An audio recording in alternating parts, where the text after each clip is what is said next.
सुप्रभातम। आज मैं आप लोगों को कुछ मुहूर्त के विषय में बताना चाहूँगा।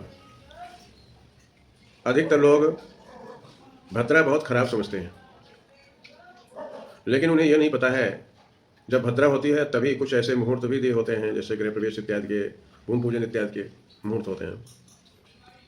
भद्रा स्वयं में अच्छी भी होती है, खराब भी होती है।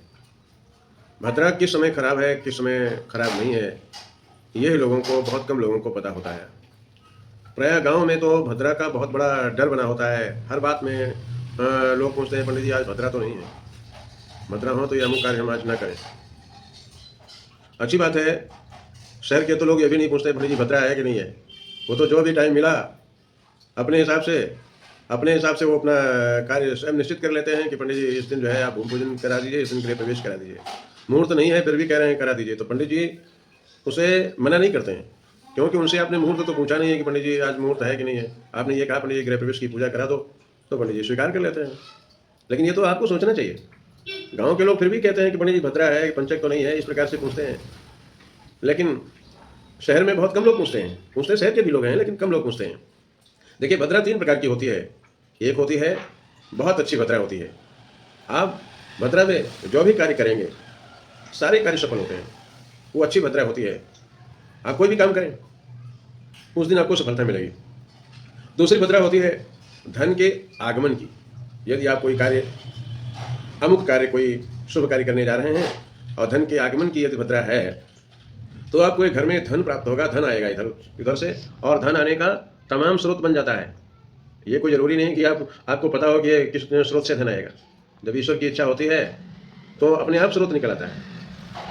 और एक तीसरी प्रकार की जो भद्रा होती है वो बहुत खराब होती है, बहुत गलत होती है और उसका बहुत खराब प्रभाव पड़ता है। और उस भद्रा में किसी भी प्रकार का शुभ कार्य नहीं करना चाहिए। यदि आप शुभ कार्य करते हो तो उसका विपरीत फल आपको प्राप्त होगा, यह जान लें। एक श्लोक में लिखा है कि स्वर्गे भद्रा शुभम कार्यम पाताले च धनागमः मृत्युलोके यदा विष्टिः ते सर्व कार्य विनाशिनी।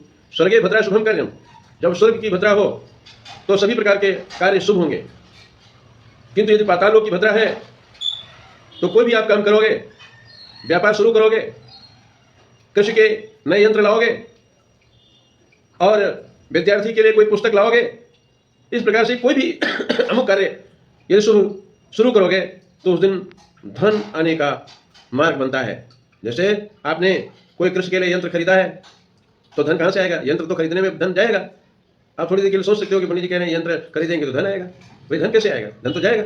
हाँ, धन कैसे आएगा? जब वो यंत्र आप लाओगे, उन यंत्रों का जब प्रयोग करोगे, उन यंत्रों के द्वारा धन का आगमन होगा। वो यंत्र जब चलेंगे, चाहे आपकी खेती में हो तो आपकी फसल अच्छी होगी, और यदि आपके किराए से ले जाते हो तो आपको किराया अच्छा मिलेगा। ये मैंने उदाहरण आपको दिया है कि यानी किसी भी प्रकार का यदि आप कोई कार्य करते हैं तो उसमें धन के आगमन का स्रोत बनता है। और मृत्युलोके यदा विष्टिः सर्व कार्य विनाशिनी, यदि मृत्युलोक की भद्रा है तो सब कुछ विनाश कर देती है। इसलिए मृत्युलोक की भद्रा जिस दिन हो उस दिन कोई भी कार्य, शुभ कार्य नया ना करें जिससे आपका कोई नुकसान हो।